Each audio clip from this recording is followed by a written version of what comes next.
Good morning, everyone. Welcome to podcast number 8, Smart Knowledge U takes on Neil deGrasse Tyson, a critical thinking forum on the subject, Does God Exist? Today's Smart Knowledge U podcast is brought to you by audible.com, where you can download over 150,000 titles for your iPhone, Android, Kindle, and MP3 player.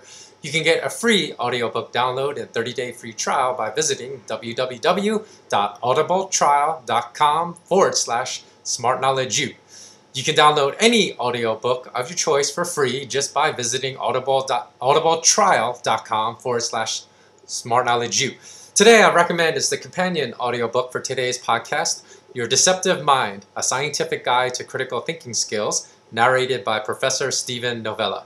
In addition, if you want to support us in helping to keep these podcasts free, you can search lulu.com or amazon.com for my book on how to analyze the global monetary system and global banking from a critical perspective and the strategies you can take to prevent being bankrupted by the central bankers' current currency wars by buying a book titled The Golden Gift by yours truly.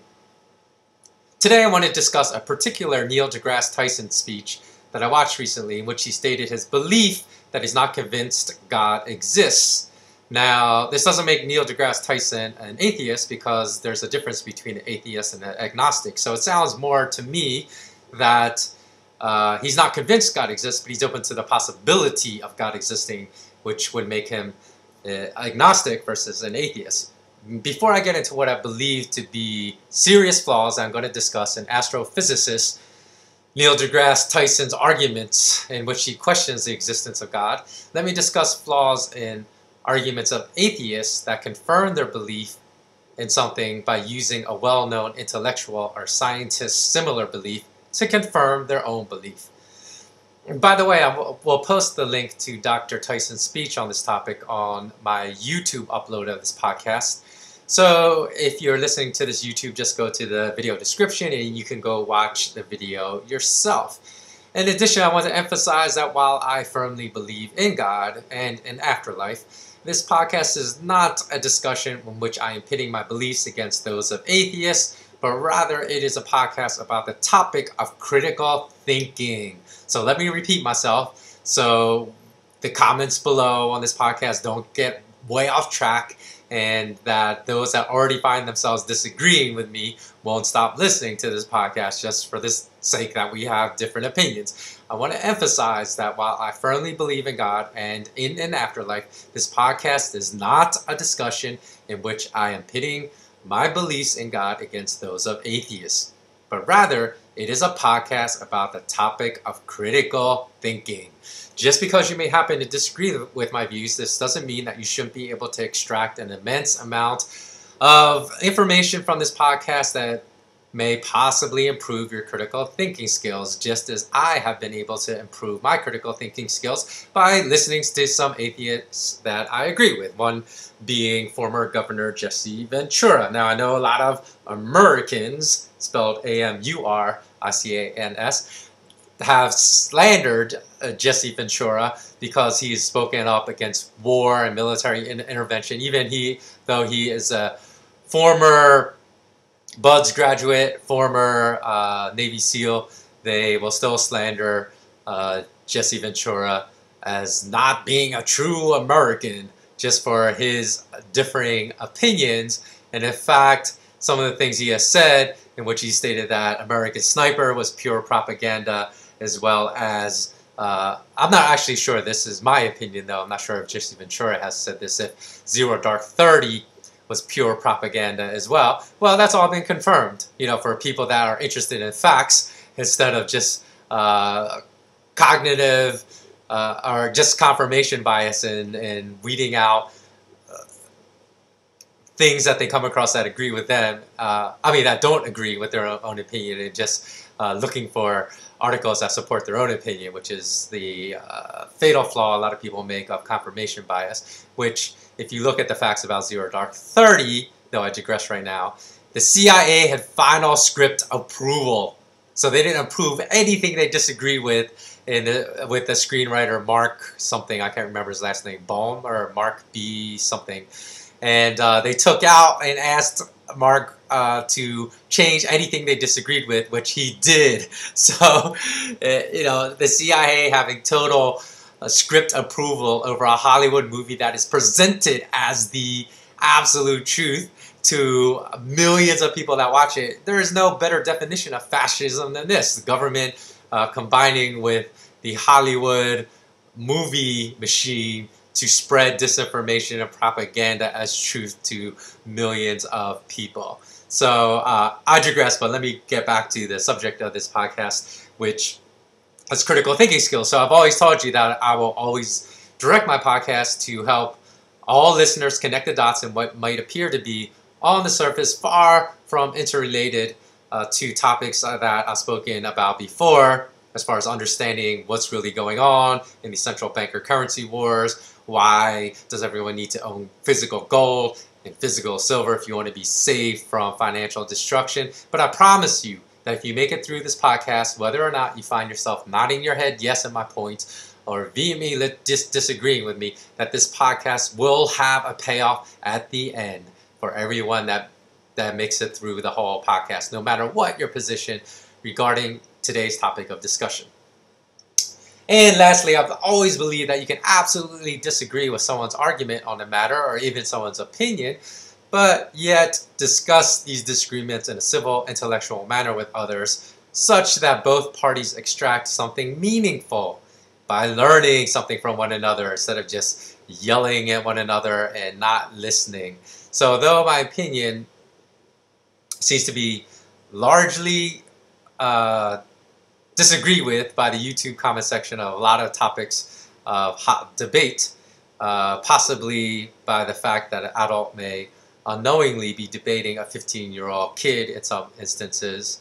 Let's try to keep our conversation below in this video, if you're watching on YouTube, civil towards each other and mature and adult. And again, in making that comment, it's not an indictment of children at all, as I've worked with some teenagers whose critical thinking skills are far superior to 50, 60-year-olds that I've met in my lifetime.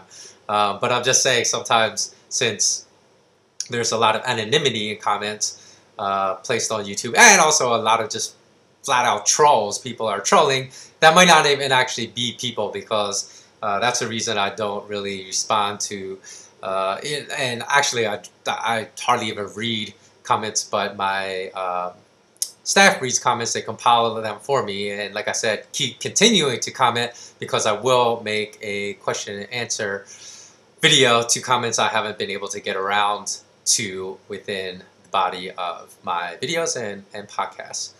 But for all those that also make podcasts, you shouldn't really waste time with troll comments, because it's been proven that the powers that be use a lot of automatic trolls. So they're not even people. It's just computers that go to scan certain subjects about certain topics and then just troll. So all they're trying to do is engage you to waste your time. So don't bother with those comments.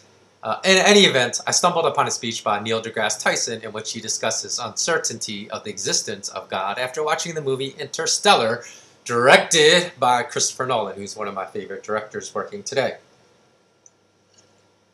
Because he actually makes thought-provoking movies versus some of the garbage we see today, like Fast and Furious 7, which is devolved into a Michael Bay Transformer kind of series where it's just non-stop action that makes no sense with zero plot and even worse dialogue. So after watching Interstellar, which I found to be a fascinating movie and I highly recommend to everyone that hasn't seen it yet, I wanted to know how much of the science discussed in the movie was accurate, as like a lot of Hollywood movies these days exaggerate. And that led me to an interview with Nolan and astrophysicist Kip Thorne, who served as a consultant on Interstellar. And that eventually led me to an interview with DeGrasse Tyson about Interstellar, which finally led me to watch another interview with DeGrasse Tyson, in which he addresses a question from an audience member about whether or not he believes in God. As you listen to this podcast, please keep in mind that the reason I'm discussing this topic is that this podcast at its purest essence is a discussion of critical thinking, much more so than a discussion about the existence of God, even though I'm using the context of this hotly debated topic to illuminate my points about critical thinking.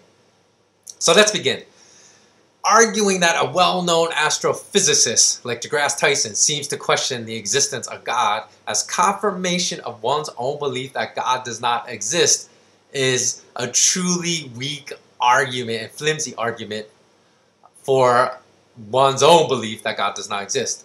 Note the point I am making with this argument has nothing to do with the question, does God exist, but rather with the argument itself. This type of argument, as I've explained earlier, is known as confirmation bias. And it's a process by which, and a very flawed process, by which people cherry pick data that supports our own arguments while we discard all the data that opposes our opinion, despite the fact that the information we may choose to discard may be entirely valid. So in this case, as Dr. Tyson states in the speech I'm referencing in this podcast, about 50% of the scientists he knows, including other very well-known astrophysicists, believe in God, and the other 50% question or do not believe in God, either agnostic or atheist. In fact, I've heard some other astrophysicists speak about their scientific-based rationale for why they believe in God. Their arguments have included the fact that there's an incredible amount of order in the universe, whereby one would expect much more chaos if there were truly no creator. And the chaos that would exist, that they would expect to exist if the universe was just randomly created, is actually impossible to quantify. So what do I mean by there's an incredible amount of order? Well, for example, the Fibonacci ratio, known as the golden ratio, is ubiquitous in nature. So the golden ratio, you can look it up too if you don't know what the golden ratio is, and I'll put some articles again in the YouTube video version of this podcast in the description. The golden ratio is found in flower petals, seed heads, pine cones. The ratios of the human body, seashells, tree branches, hurricanes, animals' bodies, insects' bodies, even the reproductive dynamics of honeybee hives, meaning the ratio of male bees to female bees in all beehives, come extremely close to the golden ratio. That is mind-blowing to me. Animal flight patterns also conform to the golden ratio. Microscopic DNA molecules also conform to the golden ratio, as do giant formations such as galaxies. So when we look at both the micro and macro level, we see patterns again of the golden ratio. And this is literally what I've mentioned right now. It's just the tip of the iceberg regarding all things in the universe that conform to the golden ratio. So other scientists, using a very scientific approach, argue if there were no God, no such universal ratio should exist. And even if we take one of those many examples, which is just a microcosm of all the examples that exist in nature and the universe of the golden ratio, different beehives should form in a different ratio, meaning that the ratio of male bees to female bees should not all come close to 1.1618. That is ridiculous. You know, some should be 2 to 1, some should be closer to 1 to 1, some should be closer to 3 to 1, but they all form in congruence with the golden ratio of 1.1618, and no beehive really varies very significantly from the golden ratio. And then on top of that, then the golden ratio that exists in beehive reproductive patterns should be a different ratio than bird flight patterns, and bird flight patterns should form in a different ratio than seashell patterns, and seashell patterns should form in a different ratio than seed heads in plants. In other words, there should be no existence of a golden ratio, but rather just random and different ratios, and all these things that exist not only on Earth, and not only in microscopic DNA and the macro world as well in the universe, but the chances of having so many different things on so many different levels, on the microscopic level, on the macroscopic level, on Earth, and in the universe, conform to one ratio should be practically zero. Unless just think, there was a single creator. Secondly, there are certain principles that cannot be explained by scientists, such as the duality of an electron. And for those that don't know what that means an electron behaves as a particle when it's being observed, but as a wave when it's not being observed. So it has particle-wave duality. And if scientists can't explain why something they once believed to only be a particle transforms from a particle into a wave if human beings are not observing it, then perhaps, just perhaps, someone with far greater powers than human beings created this type of particle-wave duality that to this day is still incomprehensible to the smartest human beings on this planet. So again, this podcast is not really a discussion on whether God exists or not, although I'm using that as a framework to discuss critical thinking, but it's really truly a discussion about critical thinking skills. Because one cannot embrace one scientist's arguments that he questions the existence of God as proof he does not exist, while rejecting another equally or even more qualified scientist's arguments that God does exist.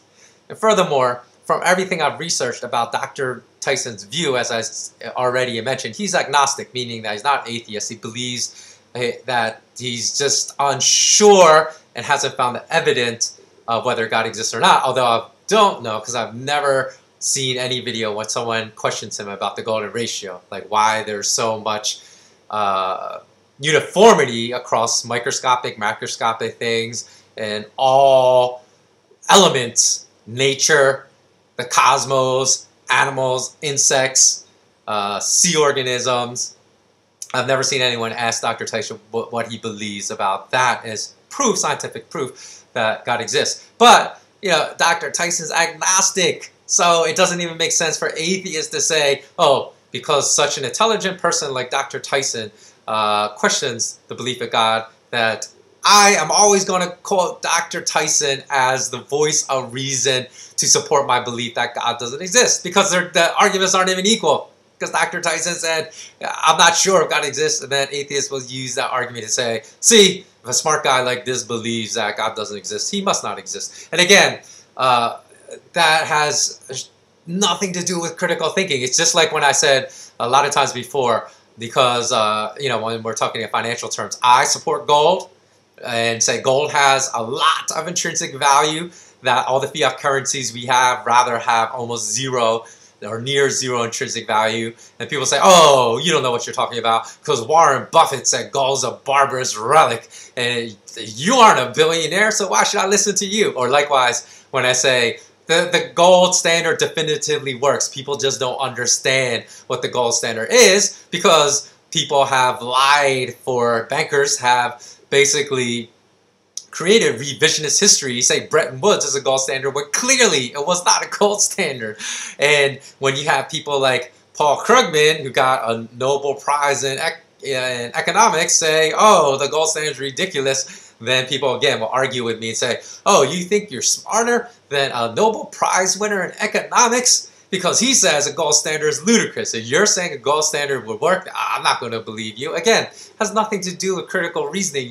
Critical thinking means you actually will look at the facts and present facts that provide a solid foundation for opposition to my argument. And that's what I respect, rather than just people that take a lazy way out, try to find some smart guy that agrees with them and say that is proof that I am right, because the smart person supports their opinion.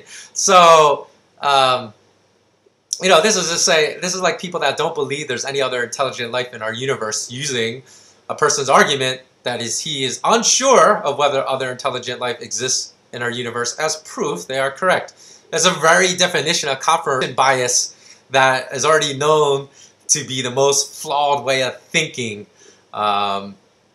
And it's one of the most highly embraced principles, unfortunately, by us as human beings, that leads to conclusions filled with flaws and bias rather than logic and sound theory. So this principle would apply, for example, to two quantum physicists that were not talking about the question of whether God exists, but let's suppose they're discussing the merits of string theory. You may believe in string theory and therefore embrace the arguments of the well-known quantum physicist that argues that string theory is real.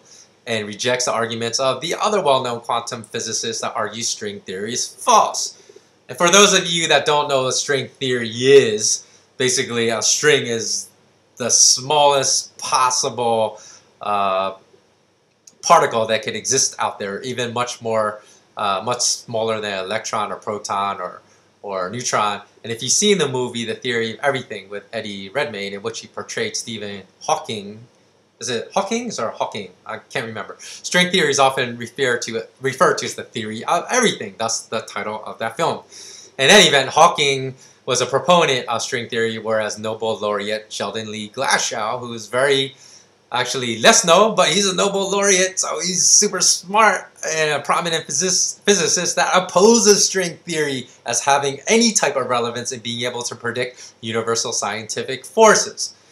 And actually, suppose for those of you that have seen the popular TV show, American TV show, The Big Bang Theory, I think The Big Bang Theory's character as Sheldon is actually named after this Nobel laureate, Sheldon Lee Glashow, because Sheldon on that TV show also studies string theory.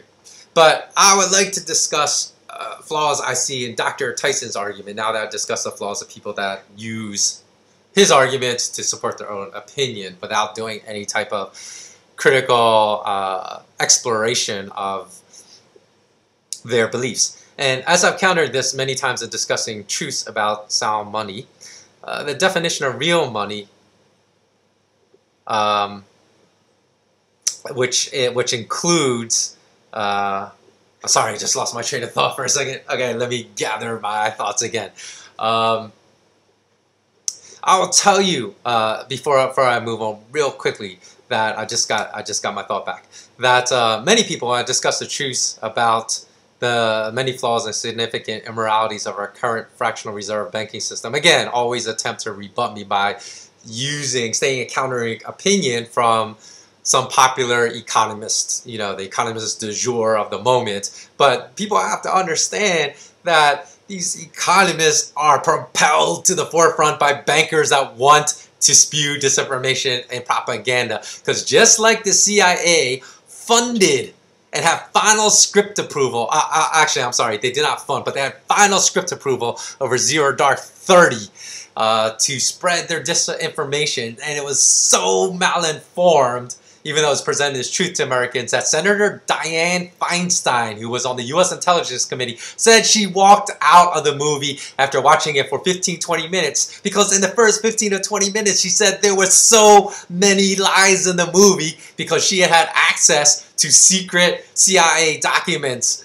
that no other U.S. citizen had access to, and she knew how, as head of the U.S. Intelligence Committee, she knew that that whole movie was propaganda. Within the first 15 to 20 minutes of the movie, it disgusted her so much that she walked out and couldn't watch anymore. So just know that it would not surprise me a single bit if the bankers actually funded and helped push Paul Krugman for a Nobel Prize in economics so they could use him to spew more disinformation about finance, gold, and economics to the rest of the world. Okay, so let's move on now that I've covered that point. So the laziest and most shallow argument one can ever use in debating a topic is one that has absolutely zero substantive merit. And the only way, I would think, to intelligently debate anyone on matters like this, or especially emotional topics like, you know, does God exist or not, is to illustrate how someone may be wrong by deconstructing their arguments with facts, with science, and not with ad hominem attacks, and not with opinions, because that's all it is an opinion. Do you think you're smarter than Warren Buffett? Well, if I believe gold is sound money and Warren Buffett does not, yes, in that particular instance, I believe I am smarter than Warren Buffett.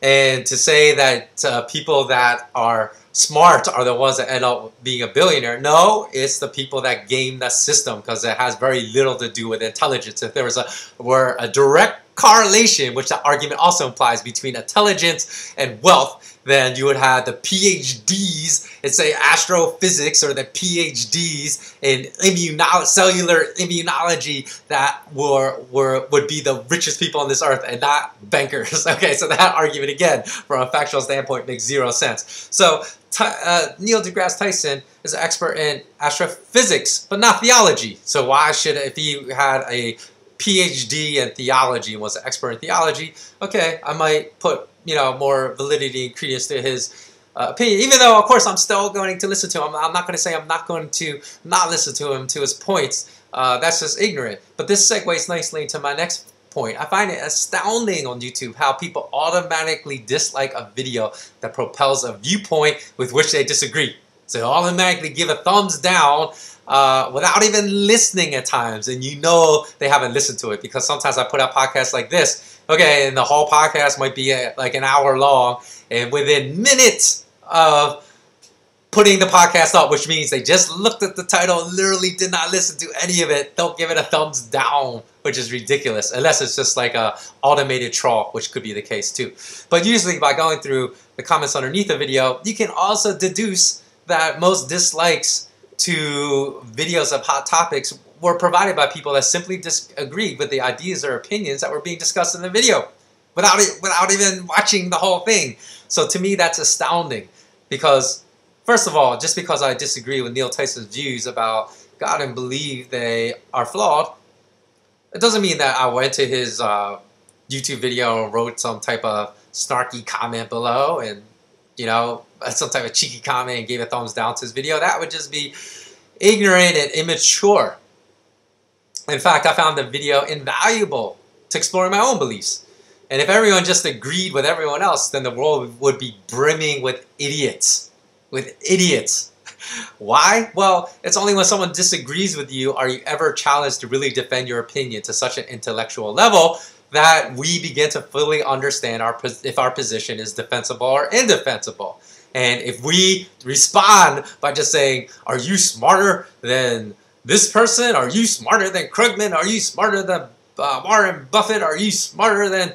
Then obviously that person has not given a lot of thought to really understanding their own position, because that's an indefensible argument. So if everyone just went through life without ever being challenged by anyone else that thought differently from them, then this type of environment would inevitably produce people that never gave any critical thought to their positions, and would produce idiots that believed they were geniuses. And that is why leaders that surround themselves with yes men generally make piss poor leaders. And in the film World War Z, for those of you that have seen it, Brad Pitt's character searches for a solution to a virus that's killing off humanity. And he encounters a doctor that tells him, whenever 9 people looking at the same information came to the same conclusion, it would be the 10th person's duty to disagree and actively look for evidence to the contrary. And so real life should operate in the same manner. So that's why I say it's astounding to me that people never view another well-constructed argument that differs from their own as an opportunity to challenge one's own belief, to either reinforce it as correct or to deconstruct their own existing belief and update it if it does not hold up to critical introspection. Thus, I took the opportunity of highly disagreeing with Dr. Tyson's views to critically challenge my own belief in God. So let's proceed now with a critical look at Dr. Tyson's views. As I stated earlier, obviously I believe Dr. Tyson, anyone that has a PhD in astrophysics, is an extremely intelligent individual. So, and obviously, I will defer to Dr. Tyson in astrophysics because his understanding of astrophysics far exceeds mine, given that I haven't spent more than a few weeks out of my life reading books about quantum physics and whatnot. So it literally take me years just to catch up to his baseline level of understanding in this arena. But because I know he doesn't have a PhD in theology, just because he's an expert in astrophysics doesn't make him an expert in theology. And so, again, because I've studied gold and silver price dynamics daily for more than 15 years now, I consider myself an expert. on what moves the price of gold and silver up and down. But by extension, this doesn't make me an expert on soybean markets or rice markets or oil markets or technology markets. So I leave whatever Dr. Tyson says about religion very open to debate, even if I would defer to him in the topic of astrophysics. So I'll summarize what Dr. Tyson said leads him to be skeptical of God's existence. He told a tale about what happened in Portugal in the 1700s. So first of all, he started by telling a little bit of detail about the infrastructure of cities in Portugal in the 1700s. And he stated that the most unstable structures at the time were the tallest structures. And what were the tallest structures? They were the churches. He stated that All Saints' Day was one of the holiest days in the Catholic religion that paid tribute to all the Catholic saints. So it was also one of the days in which churches were always teeming and packed with worshipers. And then he stated that one of the most massive earthquakes ever in Portugal's history struck on All Saints' Day at 9:40 a.m. when the churches would be packed, and this led to the deaths of between 10 to 100,000 people in the city of Lisbon, Portugal, because the earthquake was in the 8.5 to 9.0 range on the Richter scale, which of course is a devastating earthquake. So he went on to say that people always tell him God's benevolent and he's all powerful. And this earthquake proves that God is either not benevolent or he's not all powerful. Because if he were benevolent, he said, we can all agree that cutting people's lives short is not benevolent. And if he were all powerful, then he could have stopped the earthquake, and he didn't, which means he would not be benevolent. So to him, this is proof, or not proof, because I told you Tyson says he's more an agnostic than an atheist. But to him, he said this casts serious doubt about whether the type of God that people have told him exists actually exists. And so let me even quote you. I'm going to quote you directly, even though I believe I've not misrepresented Tyson's views at all in retelling that story. But let me quote you directly in an interview in which he was asked, do you believe God exists? And this is his direct answer, quote, I am not convinced. Here's the thing. Every time I talk about God with someone who is a believer, God is all-powerful, all-knowing, and all-good, right? Good is a big part of this. And then I look at all the ways Earth wants to kill us. You know, a tsunami takes out 250,000 people. I guess he was referring to the Boxing Day tsunami in Southeast Asia. Hurricanes, earthquakes, tornadoes, floods, and I add all of that up. Either the God is not all-powerful or is not all-good, but it can't really be both, given all the ways the universe wants to kill us. And if Earth is not finished killing you, there is the asteroid that could come in. An asteroid rendered 70% of all life forms extinct. The famous one 65 million years ago that took out the dinosaurs. So there's so many ways to die, not at the hands of someone else who has free will, that I don't know what is the nature of the God that you keep talking about. End quote.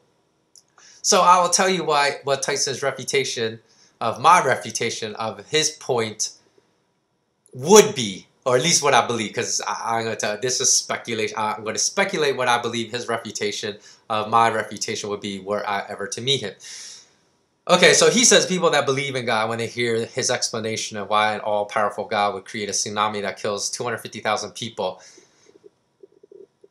if he were a supremely good being, always say to him is, well, we can't question why that happened, because God works in mysterious ways that humans cannot understand. So to show you how easy that argument is to debunk from a critical thinking perspective, let me pose a simple speculation that literally I actually thought of while I am reciting this podcast as I'm going along. So I'm actually, if I stop to think and really marinate on this topic, I might be able to think of actually even a better refutation of that argument. But let me just provide the one I can think of now. So obviously, we as human beings are not all powerful, though humanists and transhumanists are striving to become godlike. So it's not that difficult a deduction to state that an all-powerful God is far more intelligent than us and would possess a lot of knowledge that we don't possess if he does indeed exist, which I firmly believe. Everyone that believes in God that I've spoken to believes in an afterlife. In fact, another indisputable scientific fact that scientists really have no legitimate explanation, at least I haven't heard of one yet, is that the human body loses 21 grams of weight at the precise moment of death. People don't know why this is.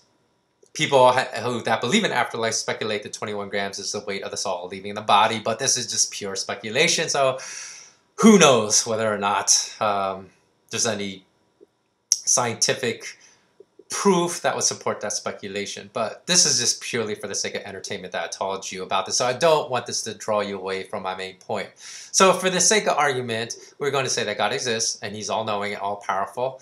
Then we have to also be able to argue, if he does exist, that he would have knowledge of an afterlife that may be a trillion times better than our life here on earth. Thus, the death of our physical bodies on earth may not actually signify the end of our lives, but the beginning chapter of a new life. And if this new life were a trillion times happier, a billion times happier, a million times happier, or even just 100 times happier than the life we could have here on earth, then by cutting some people's lives short and introducing them to this, say, just 100 times happier new life, then this could be a supremely benevolent act. And it doesn't contradict the argument that God could be all-powerful and yet at the same time benevolent. So now you know why I said at the start of this podcast that this was not a podcast about the existence of God, but just rather one about critical thinking. And as I've stated, I've also made it crystal clear in many of my videos. And I've asked people never follow me blindly, even when I'm speaking about matters I know inside and out, like gold and silver markets, but perform your own research and come to your own conclusions, because an active process of critically sussing things out will give you a much greater chance at arriving at the truth rather than blindly embracing someone else's narrative that you even consider to be an expert. So at the beginning of this podcast, I told you that listening to the entirety of this podcast, whether you found yourself disagreeing or agreeing with me, would have a payoff that helped you connect the dots, and it is this. If you find yourself falling into the trap of being deluded by confirmation bias and emotional topics in religion, I guarantee you 100% that you are the prime subjects the powers that be are targeting for delusional beliefs and their false narratives that they create about banking, politics, and war. But if you have been encouraged to critically think more about all subject matters, including religion, because of this podcast, I guarantee that you will be far less susceptible to fall victim to the language of lies imposed upon us by the powers that be, and far more likely to arrive at the truth of this global economy and global markets.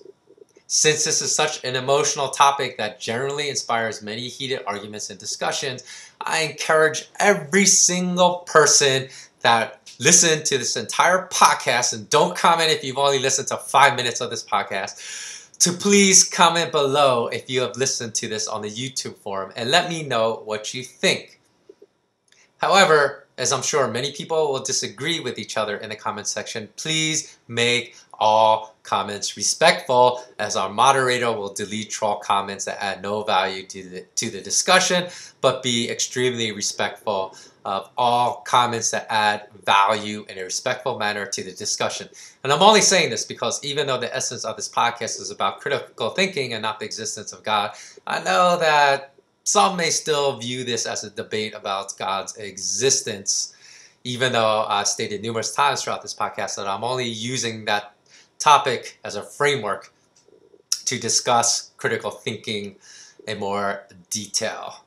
So I've never really understood why many of us can't have rational debates about important topics that apply critical thinking and introspection to debates without engaging in childish ad hominem attacks that add little or no value.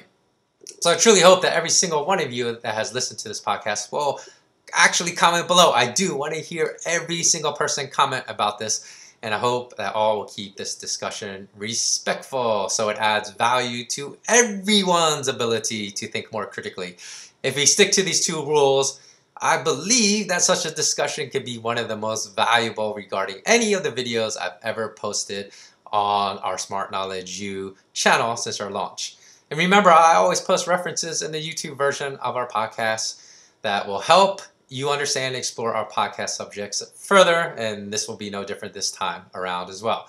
As some of you don't feel like you formulated your thoughts fully enough after just listening to this podcast to comment below right now, then I would actually really appreciate if you engaged in some further research using our listed references in the YouTube video description, and then please return and comment at that time. And let's try to make the commenting participation rate 100% on this video. Before I end this topic, actually, I told you that this podcast will have 2 payoffs. That's 1. So I do really sincerely hope that this will spark better critical thinking skills for everyone in the future. But number 2, perhaps I saved the best tidbit for the very last. Do yourself a favor and watch this documentary on YouTube called Quantum Physics and How We Affect Reality. Again, it's called Quantum Physics and How We Affect Reality. This video is not only fascinating for anyone of any age, and even if you're not one of those people that think science is fascinating, you think it's utterly boring, I guarantee you that thinking about the topics presented in this video will sharpen your skills as a critical thinker, which is ultimately the goal of this singular podcast as well. Okay, so comment below. Don't forget to subscribe as well. And thanks again for listening. And as always, remain intensely curious until next time. So long, and have a great day.